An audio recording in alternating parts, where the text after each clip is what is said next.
അപ്പോൾ നമ്മൾ എല്ലാവർക്കും നമസ്കാരം പറയാൻ വിട്ടുപോയതാണ്.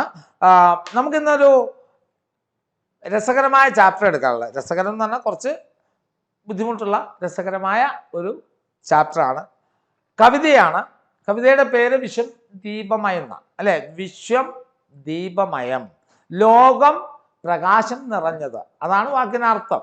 എഴുതിയിരിക്കുന്നത് ഉള്ളൂർ എസ് പരമേശ്വരയ്യരാണ്. അദ്ദേഹത്തിന്റെ കൽപ്പശാഖി എന്ന് പറയുന്ന കവിതാ സമാഹാരത്തിലെ ഒരു കവിതയാണ്. ഇപ്പൊ നമുക്ക് എപ്പോഴും ഈ കവിത മുന്നോട്ട് വെക്കുന്ന ചില ആശയങ്ങൾ മാത്രം നമുക്ക് ചർച്ച ചെയ്യാൻ പോവാണ്. നമ്മളെപ്പോഴും ദുഃഖത്തെ സ്വീകരിക്കാൻ മടിയുള്ളവരും സന്തോഷത്തൊക്കെ രണ്ട് കൈ നീട്ടി സ്വീകരിക്കുന്നവരാണ്, അല്ലേ? നിങ്ങളോട് ചോദിക്കുകയാണ്, ഒരു ഭാഗത്ത് സങ്കടവും ഒരു ഭാഗത്ത് സന്തോഷവും ഉണ്ടെങ്കിൽ നിങ്ങൾ ആദ്യം സെലക്ട് ചെയ്യുന്നത് എന്തായിരിക്കും? സന്തോഷമാണ്. എന്തുകൊണ്ടാണ്? ദുഃഖത്തെ നമുക്ക് ഉൾക്കൊള്ളാൻ കഴിയാത്തത് എന്തുകൊണ്ടാണ്? അതിൻ്റെ ഉത്തരമാണ്, അല്ലെങ്കിൽ നമ്മുടെ ജീവിതത്തിൽ പലപ്പോഴും പ്രതീക്ഷ കൈവിട്ടവരായി മാറുന്നത് പലപ്പോഴും നമുക്ക് ദുഃഖം വരുമ്പോഴാണ്. ദുഃഖം വരുമ്പോഴാണ് മനുഷ്യന് ഏറ്റവും കൂടുതൽ പ്രതീക്ഷ കൈവിട്ടു പോകുന്നത്, അല്ലേ?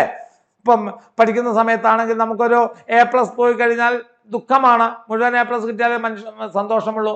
കിട്ടിയ മാർക്കിൽ നമുക്ക് സന്തോഷമില്ല, കിട്ടിയ സമ്പാദ്യത്തിൽ നമുക്ക് സന്തോഷമില്ല, കിട്ടിയ സുഖസൗകര്യങ്ങളിൽ നമുക്ക് സന്തോഷമില്ല. ഇനിയും കിട്ടാട്ടെ എന്നുള്ള ഓട്ടമാണ്. ആ ഓട്ടത്തിനിടയിൽ പലപ്പോഴും ദുഃഖമാണ്, അല്ലേ? എന്തുകൊണ്ടാണ് അങ്ങനെ വരാൻ കാരണം? അതാണ് നമ്മുടെ ഈ കവിത മുന്നോട്ട് വെക്കുന്നത്. നമുക്ക് വേഗത്തിലൊരു ഓട്ടപ്രദക്ഷിണം വെച്ചിട്ട് തിരിച്ചു വരാം.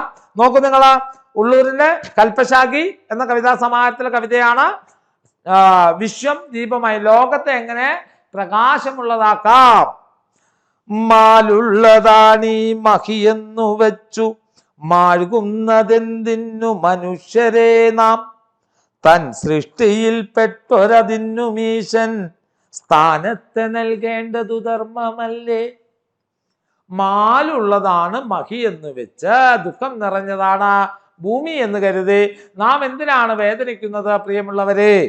അല്ലയോ മനുഷ്യനെ, അല്ലയോ മനുഷ്യ, ദുഃഖം നിറഞ്ഞതാണ് ലോകം എന്നോർത്ത് നീ എന്തിനാണ് വെറുതെ ദുഃഖിക്കുന്നത്? കാരണം സുഖം പോലെ തന്നെ ഈശ്വര സൃഷ്ടിയാണ് ദുഃഖവും, അല്ലേ? ഈശ്വരൻ സൃഷ്ടിച്ചു കഴിഞ്ഞാലേ ദുഃഖവും.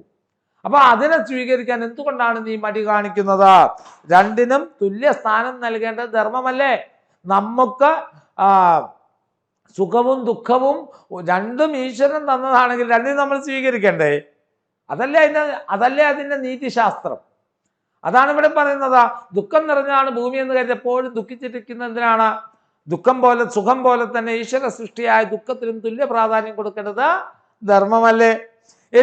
ഇനി മനുഷ്യന്റെ മറ്റൊരു ചിന്തയാണ്, കൈവിട്ടു പോയി പകലെന്നു വെച്ചു കണ്ണീരൊലിപ്പിച്ചൊരു കാര്യമുണ്ടോ, വരേണ്ടതല്ലേ എന്ന് ചെയ്യും നമുക്ക് വപുസ്സിനു ദാനമുഷസ്സിനേകാൻ.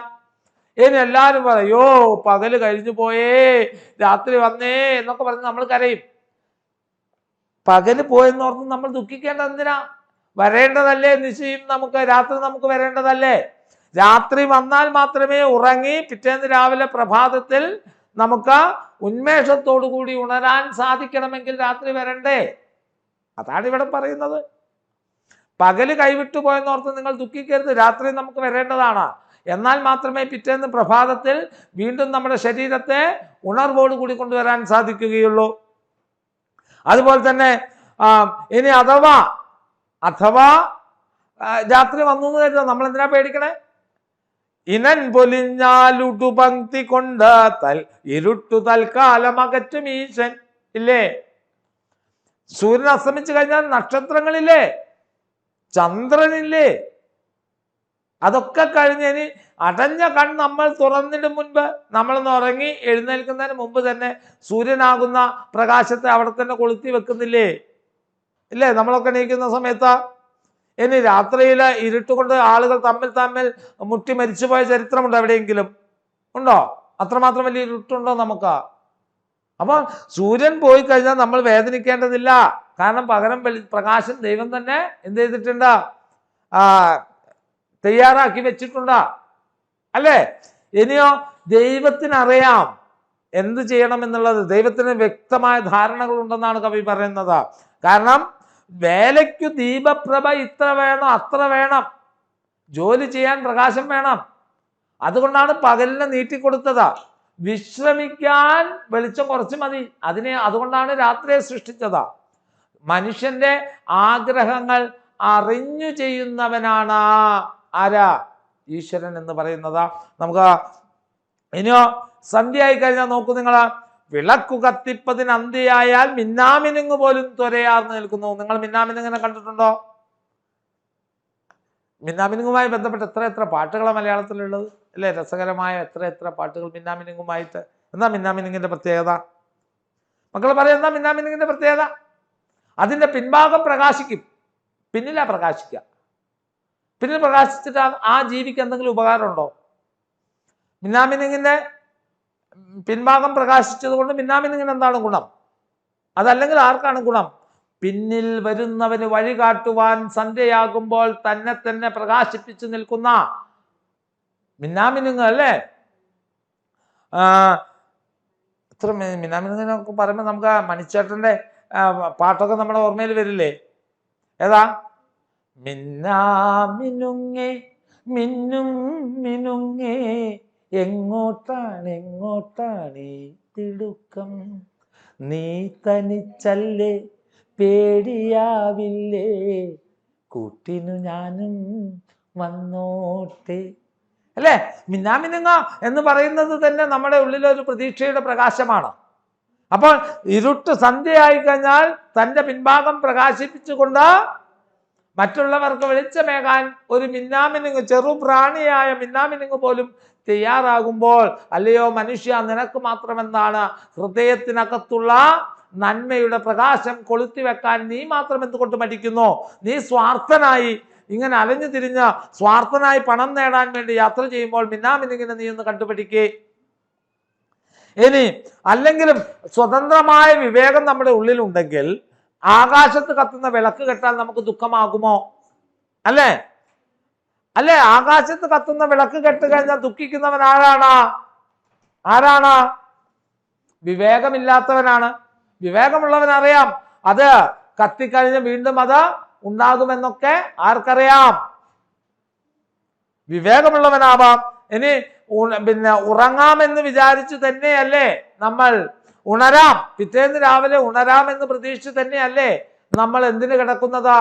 ഉറങ്ങാൻ കിടക്കുന്നതാ. അതുകൊണ്ടല്ലേ നമ്മൾ കിടക്കുന്ന സമയത്ത് ഉണർന്നിടാമെന്നു നനച്ചു തന്നെ ഉറങ്ങുവാൻ ഓർപ്പതു നമ്മളെല്ലാം, പ്രാദുർഭവിച്ചാൽ മതിയാ മഹത്താം പ്രത്യാശ സർവത്തിലും ഒന്നുപോലെ. ഉണരാമെന്ന് പ്രതീക്ഷിച്ചുകൊണ്ടാണ് നമ്മളൊക്കെ കിടക്കുന്നത് അല്ലേ? രാത്രി കിടക്കുന്ന സമയത്ത് നമ്മൾ പറയാനല്ലേ, അമ്മേ നാളെ രാവിലെ എന്നെ വിളിക്കണേ, എനിക്ക് ഇന്ന കാര്യങ്ങളൊക്കെ ചെയ്യാനുണ്ട്, അമ്മേ പരീക്ഷയ്ക്ക് പഠിക്കാനുണ്ട്, രാവിലെ വിളിക്കണേ എന്നൊക്കെ പറഞ്ഞ് നമ്മൾ കിടക്കാറില്ലേ? എന്തുകൊണ്ടാ? രാവിലെ എഴുന്നേക്കാൻ കഴിയുമെന്നുള്ള പ്രതീക്ഷ തന്നെയാണ്. ആ പ്രതീക്ഷ മതി. ആ ഒരു പ്രതീക്ഷ നമ്മൾ ലോകത്തെല്ലാത്തിലും വെച്ച് പുലർത്തിയാൽ പിന്നെ നമുക്ക് ഒന്നിനെക്കുറിച്ചും പേടിക്കേണ്ടതില്ല എന്നാണ് പറയുന്നത്. മനസ്സിൽ നൈരാശ്യം എഴുന്നവന്, മനസ്സിൽ നിരാശയുള്ളവന് എന്താണ്? മധ്യാഹ്നവും പ്രത്യേകം അർദ്ധരാത്രം, ഉച്ച പോലും അർദ്ധരാത്രിക്ക് സമമായിരിക്കും. എന്തുള്ളവനാ?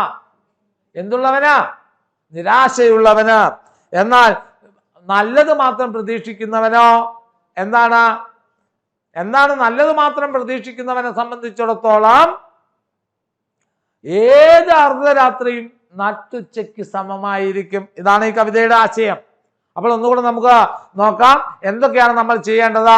മിന്നാമിനുങ്ങിന്റെ ആ മഹത്തായ പ്രവൃത്തി കണ്ട് നമ്മൾ പഠിക്കണം. ഒന്ന് അല്ലേ, തന്റെ പിൻഭാഗം പ്രകാശിച്ചുകൊണ്ട് മറ്റുള്ളവർക്ക് വെളിച്ചമേകാനായി മിന്നാമിനുങ്ങ് കാണിക്കുന്ന ആ ഒരു അഭിനിവേശം, ആ ഒരു താല്പര്യം നമ്മളും കാണിക്കണം. നമ്മുടെ ഹൃദയത്തിനകത്താണ് നമ്മൾ വെളിച്ചം കത്തിക്കേണ്ടത്. ആ വെളിച്ചം എന്തിൻ്റെ വെളിച്ചമാവണം? നന്മയുടെ പ്രകാശമായിരിക്കണം എന്നുള്ള ആ നന്മയുടെ പ്രകാശം ചൊരിഞ്ഞുകൊണ്ട് മറ്റുള്ളവർക്ക് വെളിച്ചമാകാൻ നമുക്ക് സാധിക്കും. അങ്ങനെ ആയവരൊക്കെ മഹാന്മാരാ. ഗാന്ധിജി, യേശുദേവൻ, കൃഷ്ണൻ, മദർ തെരേസ, ശ്രീനാരായണ ഗുരു, സ്വാമി വിവേകാനന്ദൻ, ചട്ടമ്പി സ്വാമികൾ, ഇങ്ങനെ എണ്ണിയാൽ തീരാത്ത പ്രതിഭകൾ അവരുടെ ഉള്ളിലെ പ്രകാശം കൊളുത്തി വെച്ച് മറ്റുള്ളവർക്ക് നന്മ ചെയ്തവരാ. അത് നമ്മളും ചെയ്യണമെന്ന് പറയുന്നു. പിന്നെയോ വിവേകമുള്ള ഒരാളും ആകാശത്തുള്ള വെളിച്ചം കെട്ട് കഴിഞ്ഞാൽ ദുഃഖിക്കില്ല. അവനറിയാം പിറ്റേന്ന് വീണ്ടും ആ പ്രകാശം വരുമെന്ന. ഉറങ്ങാൻ കിടക്കുന്നതിന് മുമ്പ് ഉണരുമെന്ന പ്രതീക്ഷ കൈവെക്കുന്നത് പോലെ ആ പ്രതീക്ഷ ലോകത്തെല്ലാത്തിലും കൈമുതലാക്കി നമ്മൾ വെച്ചു കഴിഞ്ഞാൽ നാം ഒന്നിനെ കുറിച്ചും പേടിക്കേണ്ടതില്ല. ഇത്രയുമാണ് ഈ കവിതയുടെ ആശയം എന്ന് പറയുന്നത്. ഇതിന് ഒത്തിരി ചോദ്യങ്ങളുണ്ട്, അതൊക്കെ നമുക്ക് അടുത്ത ക്ലാസ്സിൽ കാണാം. ഓക്കെ.